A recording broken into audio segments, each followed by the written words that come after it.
What's going on, everyone? It's Fuzzy. Welcome back to yet another MLB recap. We have a lot to talk about today, so we're not going to waste any time with an intro. We're just going to go ahead and jump straight into the games, mostly because I am running out of time. My older brother is getting married, so if you want to help out him and his fiance, I'm going to do a little surprise. I'm going to leave their Venmo in the description down below. You do not have to do anything with it, but I thought, hey, if you want to contribute, it'd be fun. Let's go ahead and talk about the White Sox versus Cleveland doubleheader, because the White Sox in game number 1 clinched a playoff spot. Yes, they are going to the playoffs for the second consecutive year after not making it one time in the entire 2000s decade. So we have TA7 and Luis Robert both hammering solo shots. Eloy Jimenez has a home run, and then Tim Anderson does it again. This one is an Oppo Taco. Luis Robert almost has another one, but just to talk about Luis real quick, he's batting .360 with the 160 OPS plus on the season, and he has a 3.3 WAR in just 60 games. That is insane. So in that first win, they do clinch a playoff spot. Now, they do lose in game number 2 because Oscar Mercado,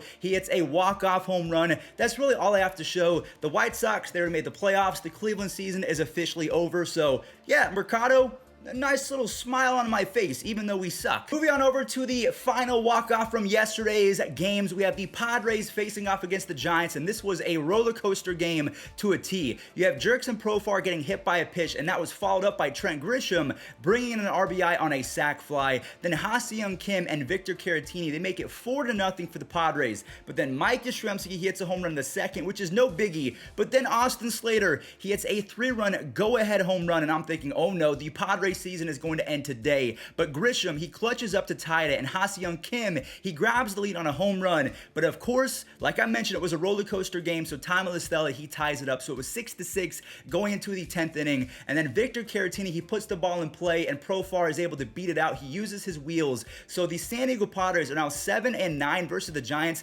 That's not a horrible record against what most people think is the best team in baseball, although I would still take the Dodgers. But there you go. The Padres walk it off, and they keep their season alive. The Cardinals, I thought for sure they were going to lose this game because Tyrone Taylor, he hits a grand slam. So this was his day. It was all about him until Adam Wainwright got his 2000 strikeout, but then it went back to Tyrone. All the attention was shifted to him on his second home run.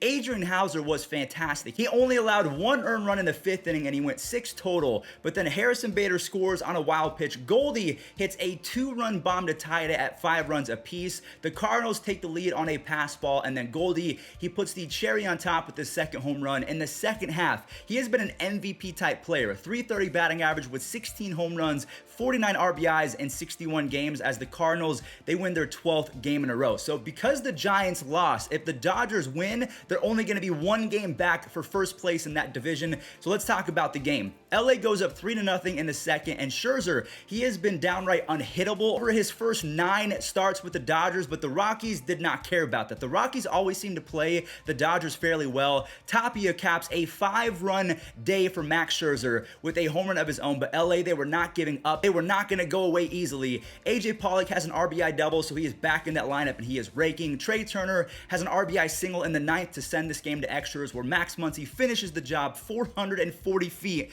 Good Lord, as Blake Treinen collects his 6th save of the year. So like I mentioned, the Dodgers are just 1 game back of first place, which means they won't have to risk the entire season in a wild card. They will make a 3-game series in the NLDS. The Diamondbacks versus the Braves, a big-time home run from Austin Riley, who was playing like a superstar this year. Charlie Morton was making people look silly, especially Josh Rojas, up until the 7th inning when Arizona, like they've done all year, they are up for 5 runs. Carson Kelly has the 3-run tater. Dalton Varsho has been a monster in the second half, and then JP Wendelken, he gets his 2nd save of the year as the Braves lose 6-4 against the Diamondbacks. So the Phillies, they have to win this game, and unfortunately they go down 6-0 after Overton collects his first big league hit on a blooper single in his first ever MLB at bat. You have Cabrian Hayes and Colin Moran going yard, but then Didi Gregorius, his home run starts a massive 3rd inning as McCutchen drives in an RBI on a double. Brad Miller brings it to within 1 on a single, and then Ronald Torreyes, Mr. Torreyes, smacks a 3-run home run.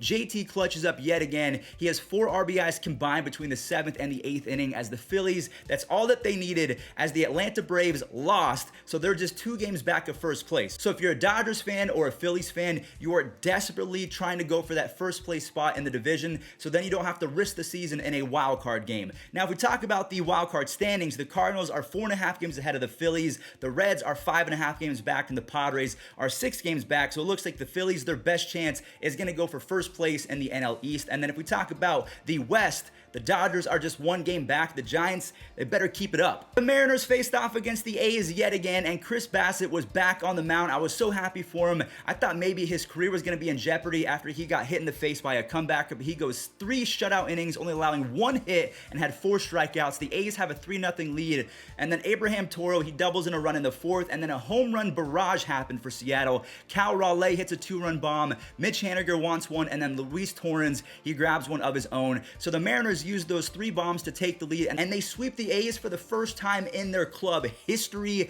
The Mariners are on a 5-game winning streak. And then last but not least, for the AL wildcard teams, the Twins faced off against the Jays, and the Jays took the L yesterday because Jorge Polanco continues to rake. Mitch Garver, he follows it up with an RBI as well. Teoscar Hernandez, I do want to shout him out. He has 111 RBIs after hitting his 30th home run. He's also batting .303. Nick Gordon has a 3-run take, now has 4 home runs, so it's showing a little bit of sneaky pop, a little bit more than his brother D. Gordon. Luis Ariz makes a strong throw to get a runner out at home. The Jays have lost 2 in a row, and they have to face the Yankees in the next few days, and then they end the season against the Orioles. So they're going to have to sweep the Orioles, in my opinion, if they're going to make the playoffs, because the Yankees and the Red Sox are facing off against each other today, and I have a strange feelings the Yankees are going to show up big time. So the AL wildcard, Boston is in first place by 2 games. The Jays are 1 game back of the Yankees after taking the L. The Mariners are 2 games back, and the A's are 4 games back. Now let's go ahead and talk about the final games. The Astros versus the Angels.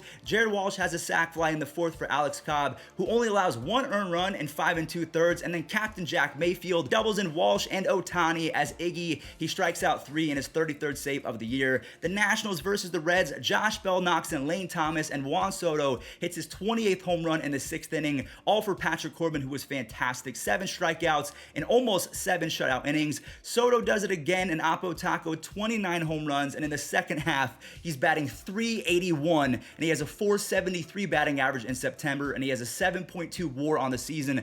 He's been so good, and he's also joining some elite company. Look at this stat right here. He's reached base 4 times in 1 game, 24 times this year. The only other players to ever do that, Babe Ruth, Lou Gehrig, Ted Williams, and Barry Bonds. So he is making some elite company. And then last but not least, the Orioles shut out the Rangers 3-0 after Zach Lothar was dialed in 5 shutout innings with 7 punchies. Mountcastle now has 31 home runs, which is the most in all of baseball for rookies. Is he going to win Rookie of the Year, or is he going to be Emmanuel Clase? Is it going to be Akil Baddoo, Eric Haas, Casey Mize, Adolis Garcia, and then we have a bunch of other guys like Randy Arozarena. It's going to be crazy in the American League. Austin Hayes continues to impress, 13 home runs and an .820 OPS in the second half. And that does it for today's MLB recap. I'm sorry if I'm rushing. I do have to go to a wedding. So thank you all so much for watching. I appreciate all of your support. A normal recap will be here tomorrow when I have nothing but time. I'll catch you guys there. Stay safe.